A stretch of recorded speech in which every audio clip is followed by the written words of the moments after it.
ഒരു കാര്യം വിട്ടെ, RC owner ഇഞ്ഞല്ലോ, എനിക്ക് കംപ്ലൈന്റ് ഉണ്ട്. 10,000 ഇനി 2 ദിവസം മുന്നേ ആർക്കെങ്കിലും വണ്ടി റെന്റിന് കൊടുക്കണോ ഓണപരിപാടിക്കായിട്ട്? ആ അല്ലടാ, ഇനി കൊടുക്കുമ്പോ ലൈസൻസ് എല്ലാം ഉണ്ടോ നോക്കണ്ടേ? കൊടുക്കുന്ന ആൾക്ക് ലൈസൻസ് അല്ല, നമ്മളെല്ലാം വണ്ടി കൊടുക്കുന്ന. ലൈസൻസ് ഇല്ലാത്തവർക്കെല്ലാം വണ്ടി കൊടുക്കും. അതിന് ലൈസൻസ് വണ്ടി തട്ടിയിട്ട് പിള്ളേർ നിർത്താണ്ട് പോയി. പിള്ളേർക്ക് എന്തോ ലൈസൻസും ഇല്ല, ഒരു കുന്തവും ഇല്ല. ഇതിന്റെ RC ആണോ ആരാ? RC ഓണർ ആരാ?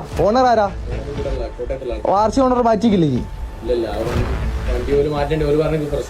എടാ ഇതിപ്പോ ഞാനെന്താ ചെയ്യണ്ടേ? വണ്ടി അവിടെ ഉണ്ട്, സ്ക്രാച്ച് ഉണ്ട്. ഇനി കൊടുക്കുമ്പോ ലൈസൻസ് ഉണ്ടോന്ന്, എന്ത് ലൈസൻസ് കൊടുക്കുന്ന ആൾക്കോ? പ്രൂഫ് ഉണ്ടെങ്കിൽ മാത്രം ഇനി വണ്ടി കൊടുക്കാവൂ. ബൈക്ക് പോവാ വണ്ടി അങ്ങനെ പറയാലോ. അപ്പൊ തട്ടിയിട്ട് വണ്ടി വന്നായെന്ന് പറയാ. ഒരു കാര്യം പറയട്ടെ, ഈ ചങ്ങായില്ലേ തട്ടിയിട്ട് നിർത്താണ്ട് പോയി. RC ഓണർ ഇല്ലല്ലോ, എനിക്ക് കംപ്ലൈന്റ് ഉണ്ട്. വണ്ടി അപ്പുറത്തുണ്ട്. Happy birthday.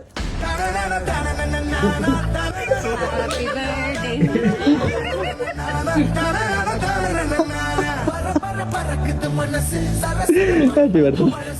സോറിയടാ, തന്നിട്ടാരോ മനസ്സിലായോ? ഇക്കൊക്കെ പേടിപ്പിച്ചിട്ട് കൊടുക്കാൻ പറഞ്ഞു. അതുകൊണ്ടാ തട്ടും ചെയ്തിക്കോ. Happy returns of the day.